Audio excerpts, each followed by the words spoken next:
नमस्कार। अगला हमारा जो पॉइंट है या जो पार्ट है या जिसकी बात करें हम वो कविता है। उस कविता का नाम क्या है? तो उस कविता का नाम है आत्मकथ्य। इस आत्मकथ्य कविता को लिखने वाले विद्वान कौन है? तो आंसर आता है आपके पास जयशंकर प्रसाद। तो ऐसा माना जाता है इसमें यहाँ पर कि जयशंकर प्रसाद की बात करें या हम आत्मकथा की बात करें तो आत्मकथा जैसे पॉइंट तो हमने बहुत सुने होंगे, लेकिन यहाँ पर इन कवि के द्वारा जिसे हम गद्यकार की श्रेणी में भी रखते हैं, क्योंकि इन्होंने अपने जीवन में नाटक, एकांकी, उपन्यास, कहानी आदि चीज़ों का भी बहुत शानदार तरीके से चित्रण किया है। तो इस परिस्थिति विशेष में आत्मकथा न लिख करके आत्मकथ्य लिखते हैं। तो यहाँ पर ये बात क्यों आती हुई दिखाई देती है? तो सामान्यतः ऐसा माना जाता है कि ये कहते हैं कि जीवन में आत्मकथा लिखने के लिए कुछ न कुछ उपलब्धियाँ होनी चाहिए, और जो एक आत्मकथा लिखने के लिए उपलब्धि होनी चाहिए वो मेरे पास अभी यहाँ पर उपलब्धि नहीं है, इसलिए मैं आत्मकथा नहीं लिखना चाहता।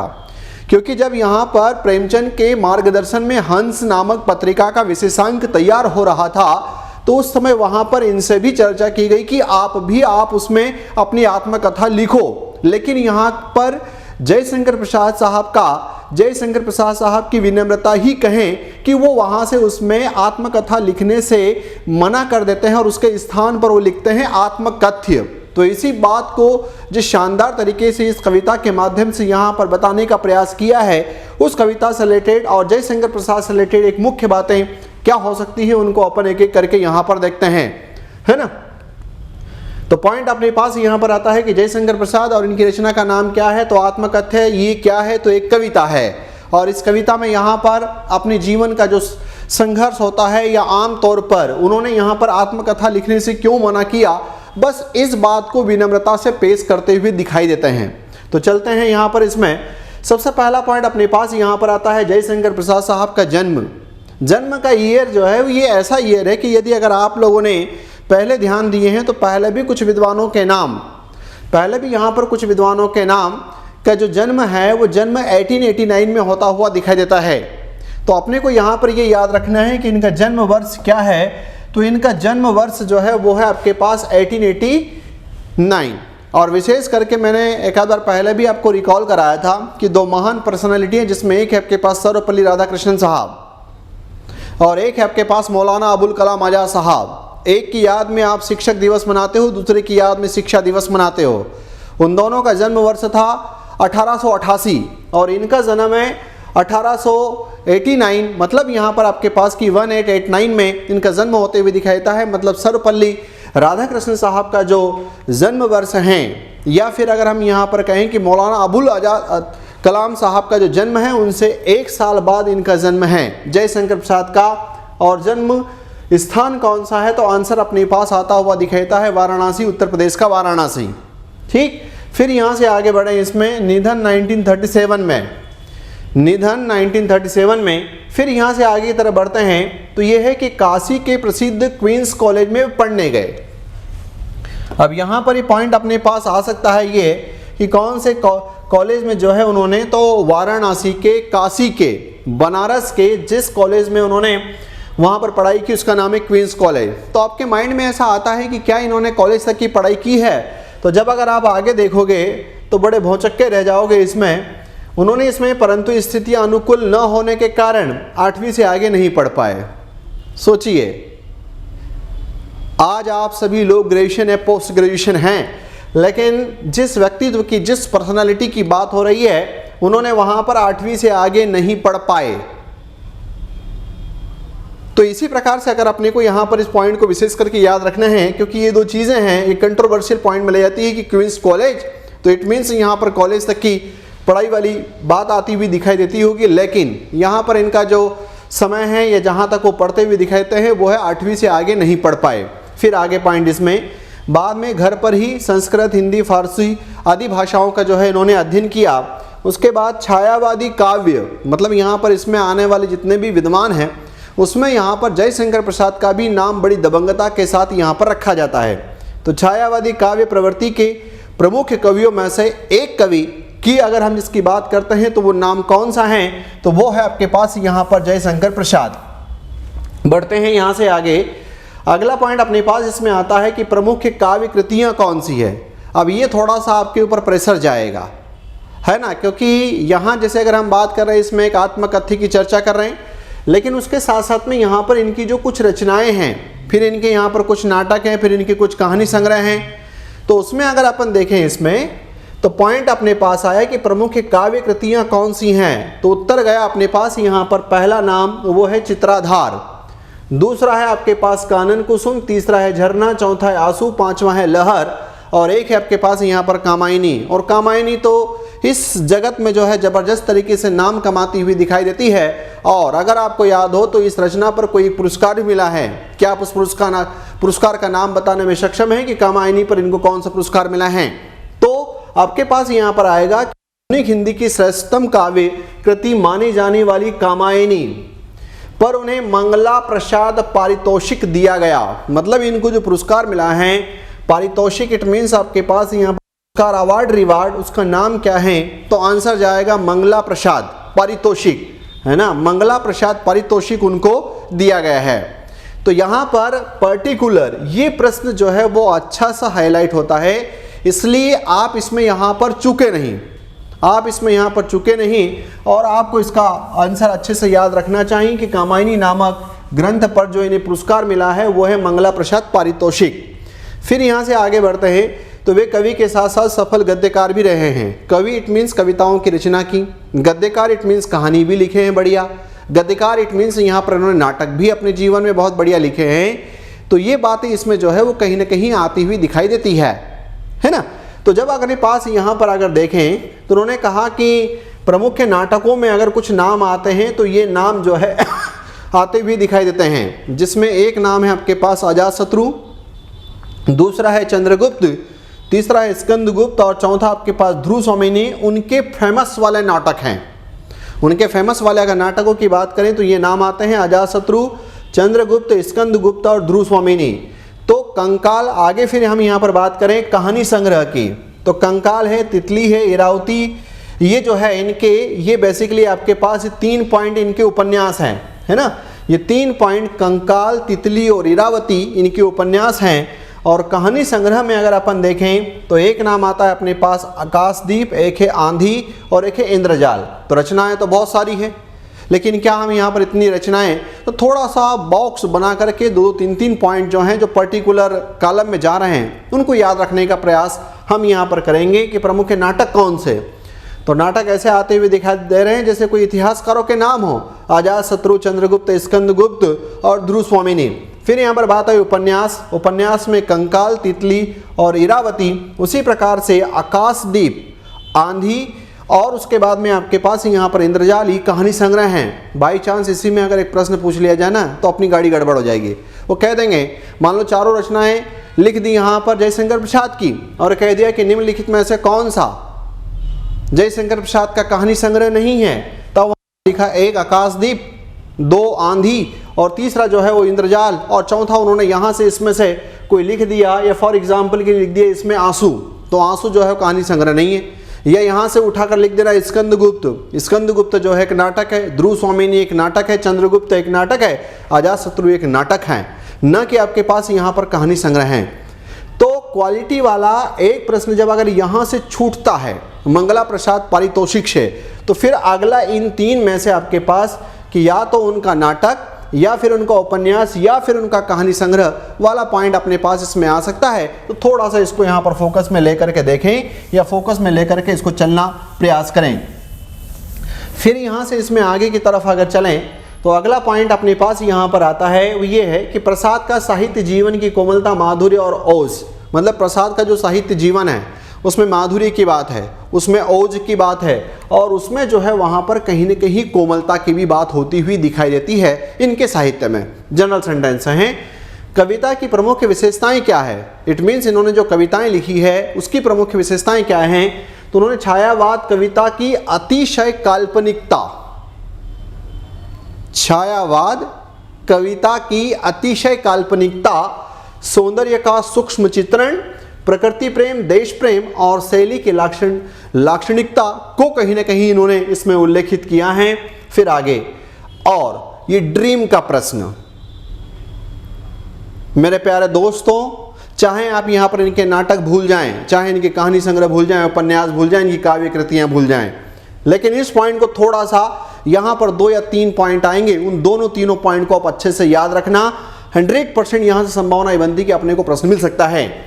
प्रेमचंद के संपादन में हंस पत्रिका का एक आत्मकथा विशेषांक निकलना तय हुआ। किसके संपादन में? तो आंसर आया कि प्रेमचंद के संपादन में हंस पत्रिका का एक विशेषांक, आत्मकथा का एक विशेषांक निकलना तय हुआ।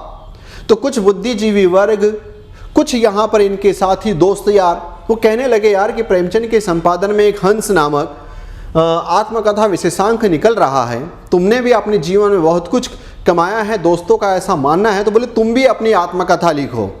तब वहाँ पर यहीं से जो है बात चालू होती हुई दिखाई देती है। उन्होंने कहा कि आत्मकथा नहीं, आत्मकथा के लिए तो उपलब्धियां चाहिए। आत्मकथा में मैं जिन अपनी बातों का उसमें वहाँ पर उल्लेख करूँगा, हो सकता है कि मेरे दोस्त यार, जो प्रपंची दोस्त यार हैं, वही उसको पढ़ करके मजाक उड़ाते हुए दिखाई देंगे।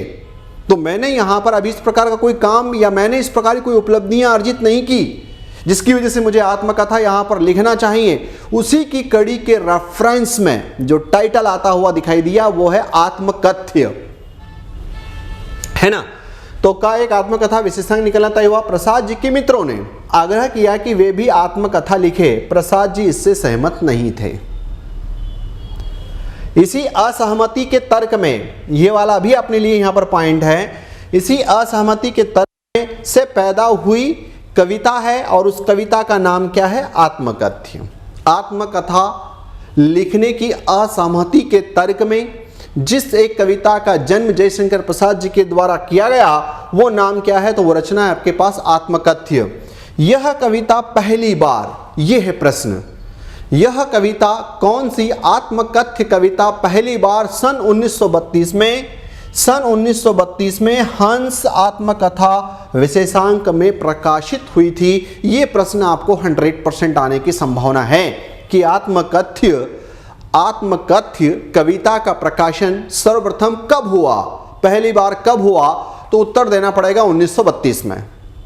दूसरा प्रश्न अपने पास यहां पर ये कि किस विशेषांक में? तो आंसर आएगा कि हंस पत्रिका का जो आत्मकथा विशेषांक है उस आत्मकथा में आत्मकथ्य कविता प्रकाशित होती है। बस ये अगर आपने यहां से ध्यान रख लिया तो मानकर चलिए कि क्योंकि यहाँ पर बाकी इनकी जो कविताएं, जो बाकी लोगों की जो रचनाएं होती हैं और जो अंदर बहुत सारा कुछ मिलता है, उसके बिहाव पर इसका सबसे पावरफुल फैक्टर यहाँ पर जाता हुआ दिखाई दे रहा है। ठीक है, चलते हैं आगे। छायावाद शैली में लिखी गई इस कविता में, इस कविता इट मीन्स आत्मकथ्य कविता में जयशंकर प्रसाद ने जीवन के यथार्थ एवं अभाव पक्ष की मार्मिक अभिव्यक्ति कर डाली कि मेरा जीवन का यथार्थ क्या है, ये है, आज मैं दुख में हूं। वही बात आती हुई दिखाई थी कि मैं सुख के दिनों को याद करके मैं वापस अपने दुख में नहीं जाना चाहता। जीवन के यथार्थ एवं अभाव पक्ष का मार्मिक अभिव्यक्ति कर डाली किसमें? आत्मकथ्य में। उन्होंने बताया कि उनके जीवन की कथा एक सामान्य व्यक्ति के जीवन की कथा है।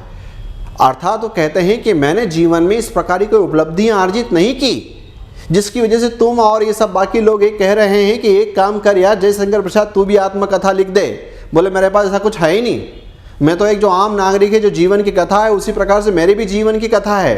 फिर आगे कुल मिलाकर के इस कविता में एक तरफ कवि द्वारा यथार्थ की स्वीकृति है तो दूसरी तरफ एक महान कवि की विनम्रता, एक महान कवि की विनम्रता, यथार्थ को स्वीकार करना और दूसरी तरफ एक महान कवि की विनम्रता के रूप में बात आती हुई दिखाई दी। ठीक है, फिर यहाँ से आगे चलें पाठ को लेकर के। बेसिकली जो कविता है, इस कविता का जो मुख्य फोकस क्या है, तो कविता न सुना करके आपको उससे रिलेटेड जो जिस्ट है वो निकाल करके आप लोगों के समक्ष यहाँ पर रख देते हैं।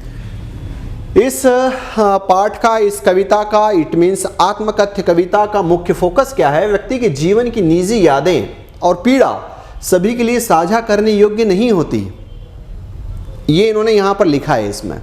क्योंकि जिस दिन आप साझा करोगे तो ये जो तुम्हारे प्रपंची जो दोस्त यार जो आस्तीन के साथ तुम्हारे साथ रोज रात दिन बैठे रहते हैं, ये तुम्हारा उपहास उड़ाएंगे, तुम्हारा मजाक उड़ाएंगे और ये नहीं चाहते थे, है ना। तो निजी यादें और पीड़ा सभी के लिए साझा करने योग्य नहीं होती। जयशंकर प्रसाद कथा लिखने से इनकार करते हुए बताते हैं कि उनके जीवन की उपलब्धियां अभी उस स्तर की नहीं हैं जिसमें उनको लगे कि मैं बहुत बड़ा एक कोई कवि या लेखक या गद्यकार बन गया हूं, जिसकी वजह से मुझे अपनी आत्मकथा लिखनी चाहिए। आत्मकथा अभी उस स्तर की नहीं है कि वे लिखी जाएं। साथ ही वे अपने दुखों को फिर से याद करके व्यर्थ में मानसिक कष्ट नहीं उठाना चाहते।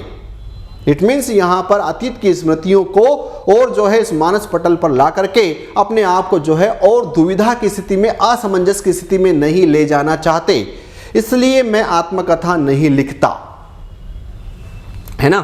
फिर आगे इसमें यहाँ पर जो विषय वस्तु है उसको पॉइंट वाइज कुछ लेने का प्रयास किया है। व्यक्तिगत जीवन और गोपनीयता, कवि अपने निजी जीवन को सार्वजनिक करने से बचना चाहते हैं। इट मीन्स यहाँ पर जयशंकर प्रसाद, क्योंकि वे मानते हैं कि लोग दूसरों की कमजोरियों का उपहास करते हैं, मजाक उड़ाते हैं। कभी तो जिस समय आप जो सुना रहे हो ना, आपको बड़ा अच्छा लगता है, लेकिन आपको नहीं पता कि आप जैसे ही 2 कदम दूर हुए वो हंसने के लिए तैयार बैठा है, मजाक उड़ाने के लिए तैयार बैठा है और फिर जगह जगह वो मजाक उड़ाएगा। तो ये बात आपके पास सुख दुख का द्वंद। कवि बताते हैं कि पहले उनके जीवन में आनंद ही आनंद था, लेकिन परिस्थितियां बदल गई और दुख ने स्थान ले लिया। इसलिए मैं अतीत की जो सुखद स्मृतियां हैं उनको याद करके मेरे दुख को दूना नहीं करना चाहता। वहां से पॉइंट थोड़ा सा रिलेटेड होता है, यदि आपने सही ढंग से उसको पॉइंट को सुना है तो, ठीक है। तो यहां पर ये बात, फिर अगला पॉइंट इसमें स्मृतियों का महत्व। कवि अपनी पत्नी की स्मृतियों को संजो कर रखते हैं और वही उनके जीवन का सहारा है। फिर अगला, समय और आत्मकथा कथा लिखने का सही समय क्या होना चाहिए, यह भी एक महत्वपूर्ण विषय है। अपनी इस कविता में बताते हैं, कवि मानते हैं कि अभी उनका दुख थका हुआ सो रहा है। अभी जो उनका दुख है थका हुआ है और सो रहा है, तो क्यों ना मैं उसको सोने दूं, बिना कारण यहाँ पर लिखूंगा और फिर मेरे आज के दुख को और जो है मैं यहाँ पर डबल कर लूँगा। आप देखिए कि इनकी जो सोच के तरीके हैं, बेसिकली आप इन बड़े बड़ी पर्सनैलिटी को अगर देखते हो तो क्या शानदार जो है एक दूसरे की बातों में यहाँ पर इनकी बातें आती हुई दिखाई देती है, और उसे जगाना उचित नहीं है, है ना। चले आगे, फिर अगला पॉइंट। यहाँ पर 2 पॉइंट, 2 मेन इसमें पर्सनालिटीज़ हैं, जिसमें एक है जयशंकर प्रसाद खुद, दूसरा उनकी पत्नी। एक संवेदनशील और गहरी सोच वाले व्यक्ति के रूप में उभरते हैं जयशंकर प्रसाद साहब आत्मकथ्य कविता से। कैसी? एक संवेदनशील और एक गहरी सोच के साथ वे अपने निजी अनुभवों को साझा करने से हिचकिचाते हैं। सबसे बड़ा फैक्टर यही था कि निजी जीवन की जो कुछ कॉन्फिडेंशियल बातें होती है ना, जो आप किसी से शेयर करना चाहते हो और लगता है कि मेरा सुख दुख का साथी यही है, बेटा इसको तू मत बता, क्योंकि तूने इसको अगर बताया तो तेरा जो है ये उपहास मजाक उड़ाएगा। जीवन में सच्चा साथी होता है माँ बाप, वहाँ से जो है किसी प्रकार के उपहास या मजाक की संभावनाएं नहीं है।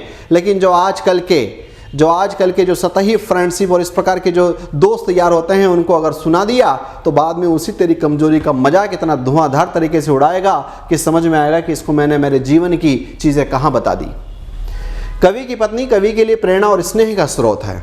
कविता में यहाँ पर उल्लेख करते हैं कि वो उनके लिए प्रेरणा और यहाँ पर स्नेह का सोर्स है। उनकी मृत्यु कवि के जीवन में गहरी रिक्तता छोड़ गई है।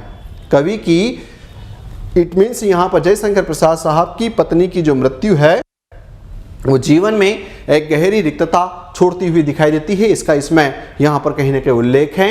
इस कविता का निष्कर्ष क्या है, इस पाठ का, इस कविता का निष्कर्ष क्या है कि कवि के मानसिक द्वंद्व, व्यक्तिगत भावना और आत्मकथा लेखन के औचित्य पर एक गहन दृष्टिकोण प्रदान करता है। यह कविता कवि के मानसिक द्वंद्व से बचना चाहते हैं, व्यक्तिगत भावनाओं को बाहर नहीं लाना चाहते और आत्मलेखन, जो आत्मकथा है उसके लेखन का जो सही समय है या जो उनको होना चाहिए उसकी दृष्टि से वहाँ पर उससे जो है वो बचना चाहते हैं। इसलिए जो है गहन दृष्टिकोण के रूप में वो आत्मकथ्य नामक कविता का यहाँ पर प्रादुर्भाव हो जाता है और उसको लिख देते हैं। ठीक है, तो ये बेसिक से आपके पास यहाँ पर आत्मकथ्य नामक कविता से रिलेटेड बातें। चलते हैं इसमें आगे की तरफ।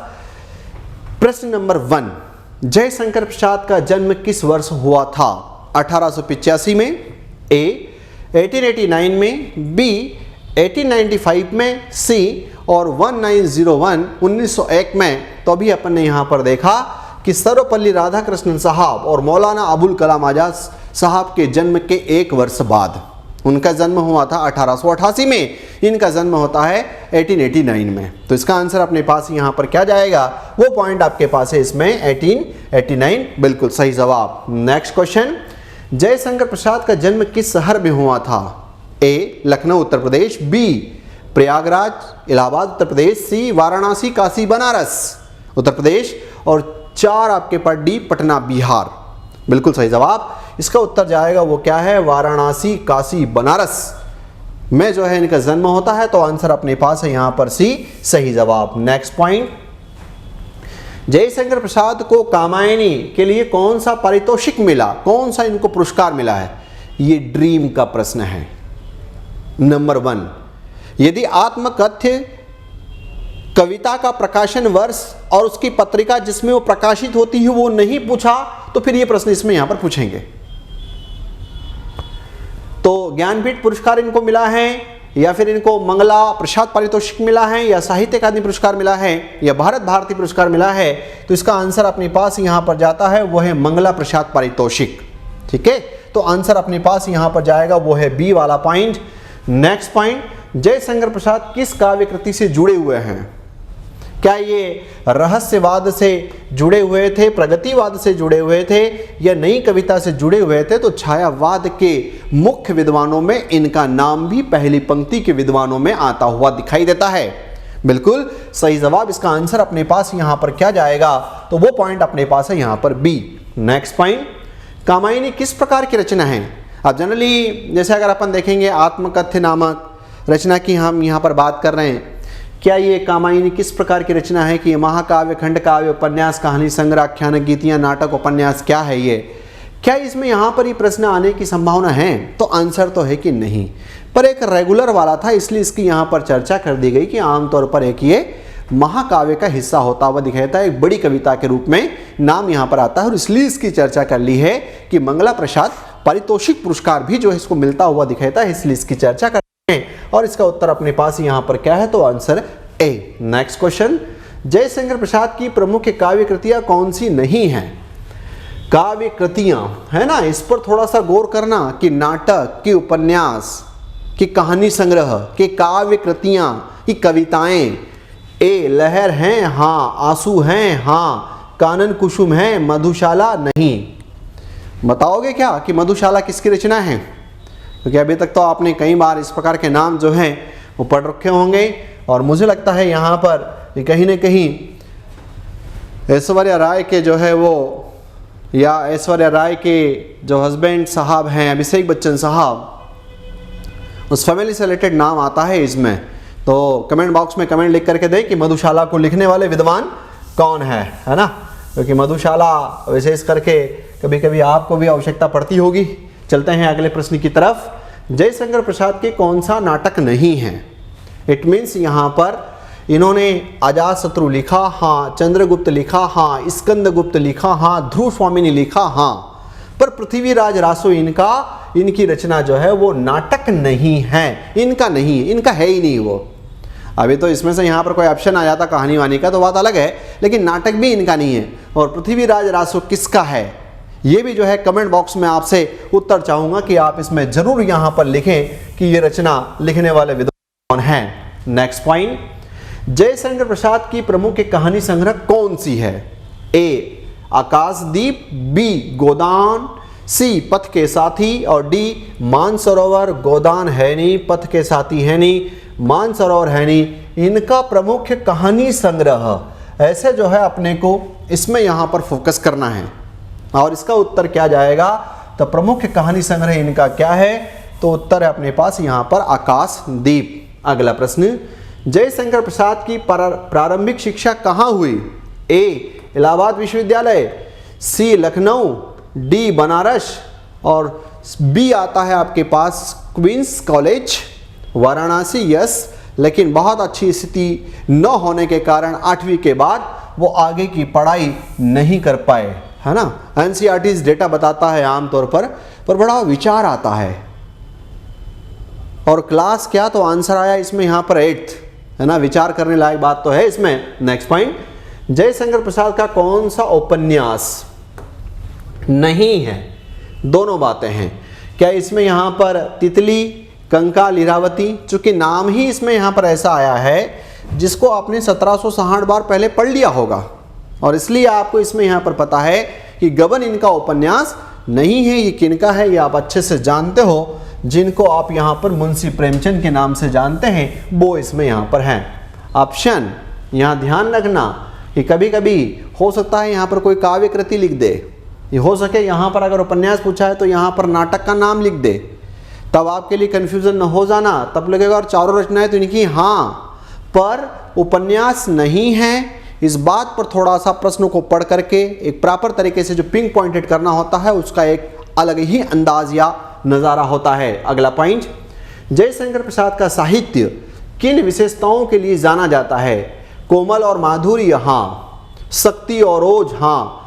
ओज, हाँ। लेकिन ये सब बातें इसमें हैं, इसलिए 100% इसका उत्तर क्या जाएगा? डी।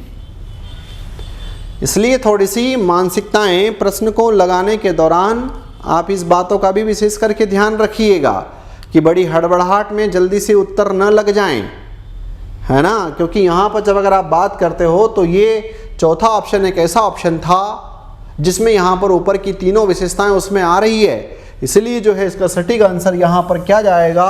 तो वो है आपके पास इसमें D. Next point, Jaishankar Prasad की कविता आत्मकथ्य पहली बार कब प्रकाशित हुई थी? ए 1925 में, 1932 में, 1935 में, या फिर आपके पास 1940 में? जल्दी से, बिल्कुल सही जवाब है ना। अब यहाँ पर जब अगर अपन इसमें देखें तो ये पॉइंट अपने पास आया कि जयशंकर प्रसाद की कविता आत्मकथ्य पहली बार कब प्रकाशित हुई? बड़ा मोस्ट इंपोर्टेंट प्रश्न है, चूक मत जाना यारों। नहीं तो एक प्रश्न की वैल्यू तो तब पता चलती है जब आगे लंबा इंतजार करना पड़ता है तब, है ना।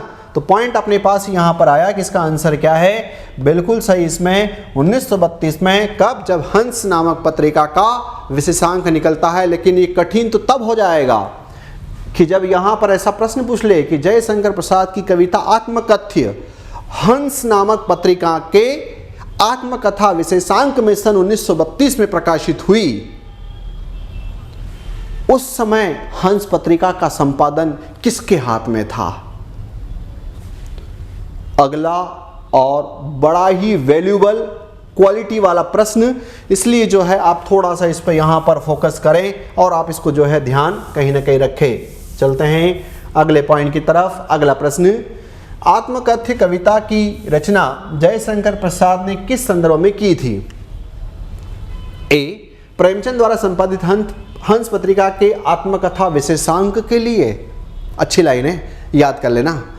प्रेमचंद द्वारा संपादित हंस पत्रिका के आत्मकथा विशेषांक के लिए, अपनी आत्मकथा लिखने की प्रेरणा से, राष्ट्रभक्ति की भावना से, सामाजिक समस्याओं को उजागर करने के लिए। इस प्रकार का इसमें यहाँ पर कोई मैटर नहीं है। इसका उत्तर क्या है? तो प्रेमचंद द्वारा संपादित हंस पत्रिका के आत्मकथा विशेषांक के लिए आत्मकथ्य कविता जो है इन्होंने लिखी है ना। तो आंसर क्या जाएगा? वो है ए। नेक्स्ट क्वेश्चन, जयशंकर प्रसाद की कविता आत्मकथ्य किस शैली में लिखी गई है? बिल्कुल सही जवाब। इसका उत्तर है आपके पास न रहस्यवादी है, न प्रयोगवादी, प्रगतिवादी, न आधुनिक। इसका आंसर अपने पास क्या है? तो वो है इसमें छायावादी यहां पर जाता हुआ दिखाई देता है। नेक्स्ट पॉइंट, आत्मकथ्य कविता में कवि ने किसका वर्णन किया है? ए अपने जीवन के संघर्ष और यथार्थ की स्वीकृति का,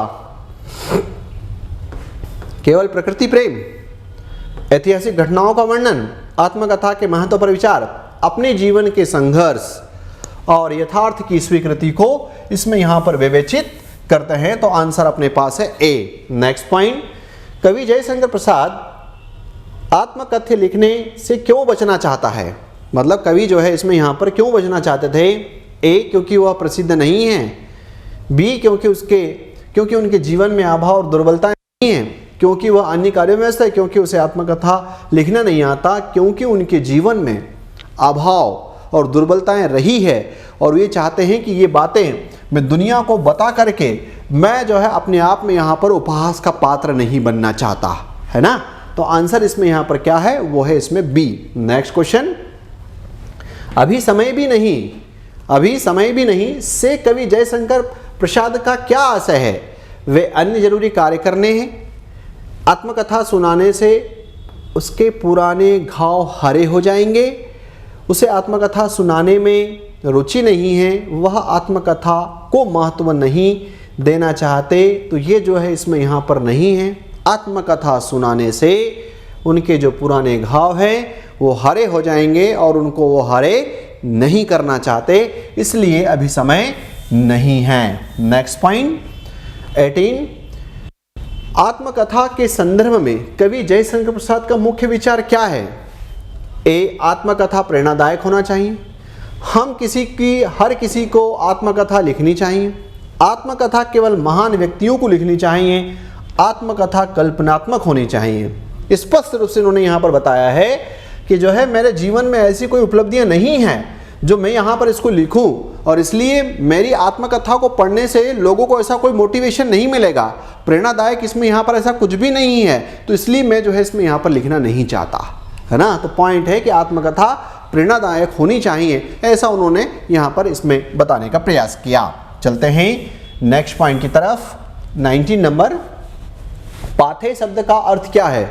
कविता में यहाँ पर आत्मकथ्य, कविता में यहाँ पर पाथे शब्द का यूज हुआ है।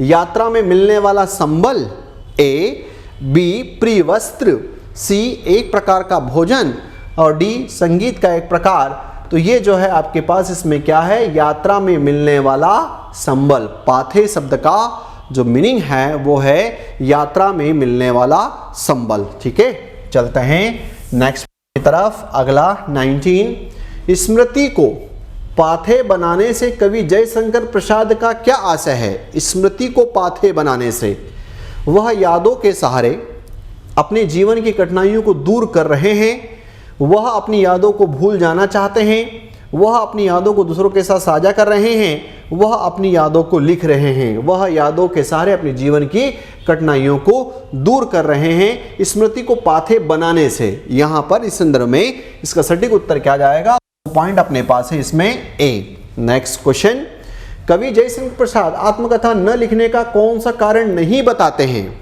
ए, उनकी उपलब्धियां प्रेरणादायक नहीं हैं, वो कहते हैं इसमें। उसका जीवन अभावों से भरा हुआ है, इसकी चर्चा भी करते हैं। वह अपनी निजी बातें सार्वजनिक नहीं करना चाहते, ये भी कहते हैं। लेखन में रुचि नहीं है, ये जो है यहाँ पर कारण नहीं है, ये कारण नहीं बताया, इसलिए इसका उत्तर क्या जाएगा? तो उसे लेखन में रुचि नहीं है, ये कारण उन्होंने कहीं पर भी किसी प्रकार से हाईलाइट नहीं किया है ना। तो आप इसको जो है वो कहीं ना कहीं इसमें याद रखें या देखें। नेक्स्ट क्वेश्चन, जयशंकर प्रसाद की आत्मकथा से बचने की प्रवृत्ति उनके किस गुण को दर्शाती है? आत्मकथा से बचने की प्रवृत्ति उनके किस गुण को? तो आंसर आया कि निराशा के या उत्साह के या अहंकार के। तो उसमें वहाँ पर स्पष्ट जब इनका परिचय होता है तब वहाँ पर उनके विनम्रता के गुण का परिचय होता हुआ दिखाई देता है, इसलिए इसका उत्तर क्या जाएगा? तो ये पॉइंट अपने पास है इसमें ए। नेक्स्ट क्वेश्चन, मिला कहाँ वह सुख जिनका स्वप्न देखकर मैं जाग गया? ये पंक्ति है कविता में। मिला कहाँ वह सुख जिसका स्वप्न देखकर मैं जाग गया, पंक्ति से कवि क्या कहना चाहते हैं? ए, उन्हें अपने जीवन में अपार सुख मिला, वह जिस सुख की कल्पना करता था उसे प्राप्त नहीं कर सका, उसने अपने जीवन में सब कुछ पा लिया, उसने सुख को हमेशा ठुकराया, है ना। तो मिला कहाँ वह सुख जिसका स्वप्न देखकर मैं जाग गया, तो यहाँ पर यह है कि वह जिस सुख की कल्पना करते थे वह उन्हें प्राप्त नहीं हो सका, इसलिए इस पंक्ति का सटीक वाला अर्थ यहाँ पर बी के रूप में जाता हुआ दिखाई देगा।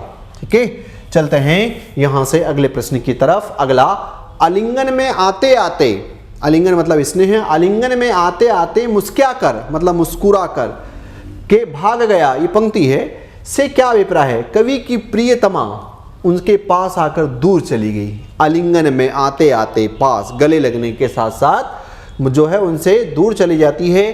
कवि को अपना लक्ष्य प्राप्त हो गया, कवि की इच्छाएं पूरी हो गई, कवि अपनी कल्पनाओं में खो गए।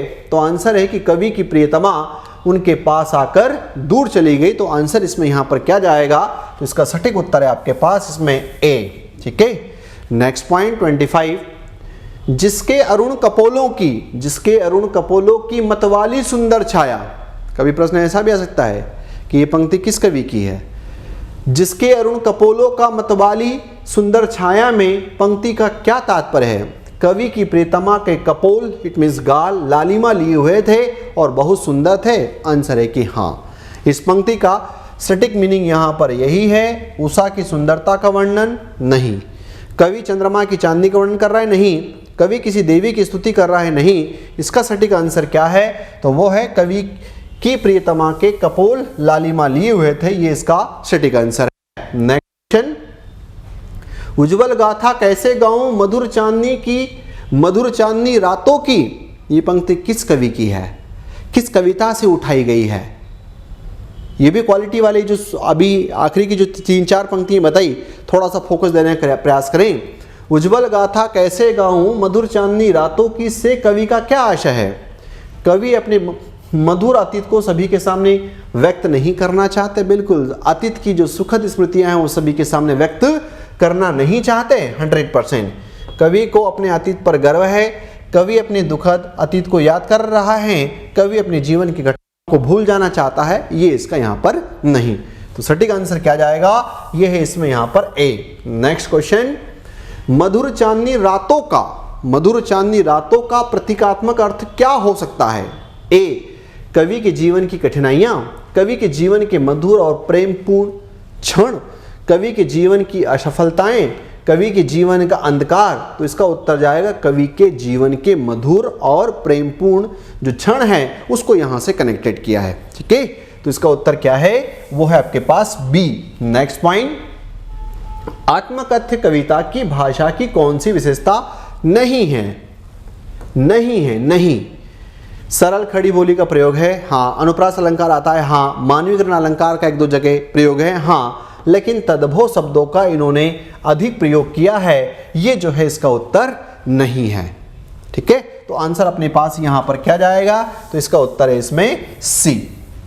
चले नेक्स्ट क्वेश्चन की तरफ। अगला, कवि ने अपने स्वप्न में किस सुख को देखा था। धन वैभव प्राप्त करने का, ए, अपनी प्रियतमा को आलिंगनबद्ध करने का। अभी आपने देखा इसके जस्ट आगे एक प्रश्न गया, वहां से जजमेंट लगाओगे तो इस प्रश्न का उत्तर आपके पास है। अपने शत्रुओं पर विजय पाने का, ज्ञान प्राप्त करने का। तो बिल्कुल इसका अपनी प्रियतमा को आलिंगनबद्ध करने का ये जो है सुख उन्होंने स्वप्न में देखा था। तो इसका आंसर क्या गया, वो है आपके पास बी। नेक्स्ट क्वेश्चन 30, मधुर चांदनी रातों की कल्पना का कवि के लिए क्या अर्थ है। ए, उसके जीवन के उज्जवल और मधुर क्षण, बी, उसके जीवन की कठिनाइयां और संघर्ष, उसके भविष्य की आशाएं और उनके बचपन की यादें। तो उनके जीवन के उज्जवल और मधुर क्षणों से जो है इसका कहीं ना कहीं यहाँ पर मीनिंग लगाया है। ये पूरा जो है वो आपके पास यहाँ पर 30 नंबर का एक पार्ट, जो इसमें यहाँ पर 30 नंबर का एक क्वेश्चन जो आत्मकथा के रूप में इसमें यहाँ पर जो बेसिकली क्वालिटी वाले जो बनाने थे उसमें यहाँ पर इतने बना करके आप लोगों के समक्ष इसको प्रस्तुत कर दिया है ना। तो इस पार्ट को यहीं पर विराम देते हैं। जय हिंद, जय प्रश्न और जय भारत। क्योंकि जिस 2 प्रश्नों की तरफ फोकस कराया गया है वो चुकना नहीं चाहिए। मास्टर स्ट्रोक के रूप में वो हैं, वो कितना याद करके एग्जामिनेशन हॉल तक जाते हैं वो डिपेंड आप पर करता है। ठीक है, ओके।